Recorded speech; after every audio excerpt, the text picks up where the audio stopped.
Today, we're going to talk about making prayer unforgettable using a three-step framework titled Bayesian Inference, the prayer hack. This is Coach Tina FJ.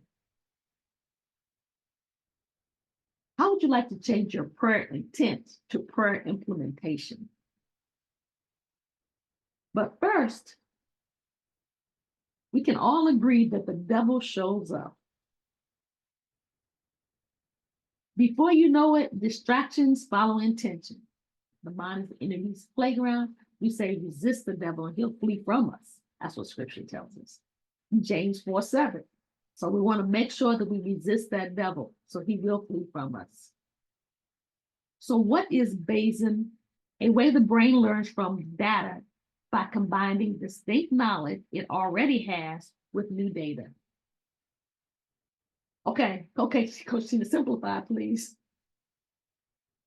It's a form of statistical reasoning that the brain does automatically. And you thought that you didn't know how to do statistics, and the brain knows how to do it automatically. An internal brain tool that updates our beliefs about random events in light of seeing or learning new stuff that may be presented with evidence. It involves calculating and updating probabilities as new information becomes available to make the best possible predictions. Okay, still, that's a lot, Coach Tina.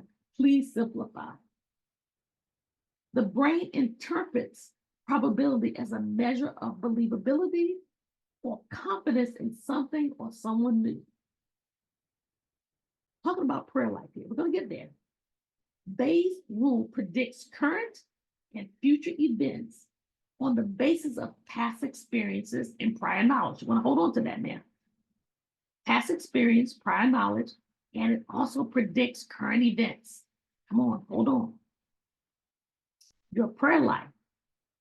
Your brain remembers that you have a habit of not praying or not praying long and believes that this is the way it should be. In fact, your brain has learned from your past behavior or lack of behavior of not praying or not praying long is safe. Bayesian's decision making involves basing decision off of the probability of successful outcome, where this probability is informed by both prior information and new evidence. You decide to turn over a new leaf and pray more. The outcome, the information gets stored in short-term memory and blocked from long-term memory. Why? Because typically you have told yourself 100 reasons why prayer doesn't work for you, or you need lots more time to pray correctly, or I'm not sure if God is listening to me, or you fill in the blank. So this is the deal. Your short-term memory gets something new. I want to pray more. So it goes ahead and it stores that information in your short-term memory. And then your short-term memory says, well, the whole idea is to get into long-term memory. So it goes through the path of getting into the long-term memory. But once it gets into the long-term memory is a club. And that club says, you don't belong here. All the negative thoughts, everything that it remembers about what you think about prayer becomes a stickler for not allowing you in the club because it's not safe, because you've already taught us or told us that this prayer thing isn't good. You're not good at it. It's not going to work for you. And so the negative forces block it becoming part of their club. It just kicks you right out of the long-term memory. And so you forget quickly. Let me explain how this is bad for you and the devil gets pleasure. You know what the devil gets pleasure, right? It's something called pracademics, a practical yet academic way of teaching something. So that's what I'm going to attempt to do right now. You go to a seminar online and you learn a healthy way to lose weight without exercise. We all want to lose weight without exercise, right? And in the moment, you can think of 20 ways to apply what you have learned for yourself and everybody else you know. You think this is the greatest thing. Imagine this information is the bright bulb in your brain, in your short-term memory. This is the light bulb. It's gone off. The long-term memory sees the bright light bulb as an outsider because that light bulb wants to move over the long-term memory. The current long-term memory club remembers about 100 reasons why you believe losing weight without exercise doesn't work. So again, the brain cells quickly get together and push out the odd unknown data back to the short-term memory. This is where the data can be forgotten. Stuff gets forgotten in short-term memory. Within minutes, if not seconds, you start to forget all the logical, earth-moving, life-changing information you have just learned about how to lose weight without exercising. Because again, long-term memory is a club and it doesn't accept the information from short-term memory so easily. Then you tell your spouse or a friend that I don't remember the details. However, the product was amazing. It's exactly what I need. It's exactly what you need to lose weight without exercise. The friend who did not see the presentation interjects negatively.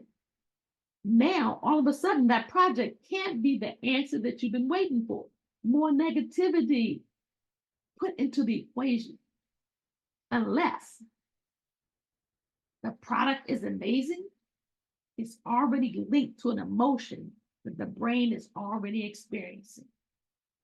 See, you're sick of losing weight. You're sick of this weight losing struggle. You're sick of it. And so there's an emotion that you can tie this product to that will allow you to have a shift in the way you think, allow you to have a shift in what you feel about the product, allow you to start having positive vibes, positive mental responses to changing your situation by losing weight with this particular product. And evolutions. Think about evolutions like this. This presentation left a jingle in your spirit that keeps repeating. It's like a song that keeps replaying long after the presentation is gone, long after the situation's gone, the song just keeps playing. And also you tell yourself a story that you can retell over and over and over again. You're making evolutions, all right? Evolutions are amazing to help you to remember something, to get it moved from short-term memory into long-term memory. And there's an in-store. If you want to increase your chance of remembering something, you have to put an in-story to it. When you learn something, you have to tie it to an in-story. You want to increase the importance of the future result. So you're going to lose all this weight because you're going to go to your 40-year class reunion and you want to dance, you want to look good. And so that's the in-story that you tell yourself as you're starting to learn this information about this new product. It's going to help you lose weight without exercise. It's going to make me look better at my 40th reunion on the dance floor. In fact, daily repetition about the benefits and results make the data more stable and able to become one of the long-term brain cells, a regular member of the team. You tell yourself, it's easy, I can do it, it will work for me. I will lose those 20 pounds. I will look amazing. I'll lose it without the exercise. B, I have to have amazing product. Stays real to you when in transit to and once it arrives in the long-term memory. Losing weight was a struggle. It was very emotional.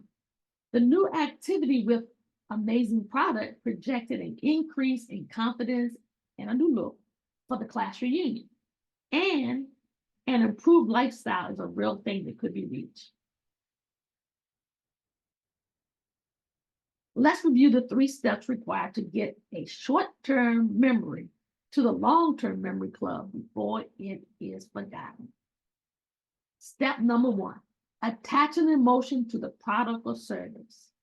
Step number 2, evolutions. The key factor is replaying in your mind a winning statement over and over again, like a broken record, like we used to say. Number 3, in-store. New outcome. See yourself in it and feel it as if it is already happening. See yourself in it and feel it as if it is already happening. Let's apply this to a new prayer life. The goal is to get your new prayer habit out of your short-term memory. We want to get it out of your short-term memory and into the long-term memory. We want to become part of the long-term memory club. So we have to attach an emotion to it, a feeling of satisfaction, pride, and fulfillment to praying more frequently. We need evolutions, create a prayer jingle to say over and over again in your mind daily. Prayer is easy, I can do it, it will work. Prayer is easy, I can do it, it will work. You need an in story. That's number 3, a new outcome. Daily visualize yourself receiving answers to a prayer and being so excited. Daily visualize yourself seeing answers to a prayer and being so excited. Remember to take action by doing those 3 steps to substantially increase the odds of improving your prayer life. Then you can do the prayer happy dance because it is easy, prayer works, and it works for you. We've been talking about how Bayesian Inference helps you with your prayer life. You can use this for other areas of your life as well. Remember, your brain can do probabilities, statistical behavior without you even knowing it. In fact, don't let anybody tell you can't do statistics anymore. Don't let anybody tell you can't do probabilities anymore. Your brain is already wired to do it. You can learn it. Here's the Bayes rules exercise. I want you to write an emotion, a feeling of satisfaction, pride, or fulfillment. Create your own jingle or use my jingle. Prayer is easy, I can do it, it will work. Then write the end story about the answer to a prayer and how you will react with excitement. Go ahead, get it done. Remember to resist the ordinary to be the extraordinary. This is Coach Tina.